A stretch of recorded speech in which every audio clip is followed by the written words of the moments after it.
એ જેને આવડે ઈ જ ખાજો નકર ટકા રંગાઈ જાય. બચપણ હોય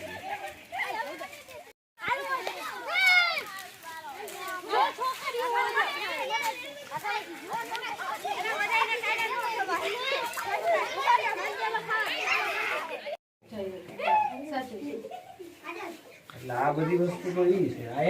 માનો કે પોતાના બચાવ માટે છે ને એક જગ્યાએથી બીજી જગ્યાએ જાવું હોય તો જો બહાર જાય તો દુશ્મનો એને મેલે નહીં.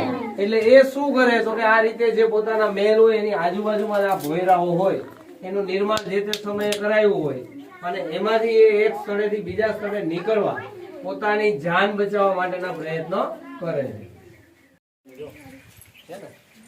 એકદમ ઝીણી ઝીણી વસ્તુ છે આ. તમને મને દીધી હોય ને તો નોખું થઈ જાય આપણાથી. આ જો એક સરખો છે, તમે જોયું?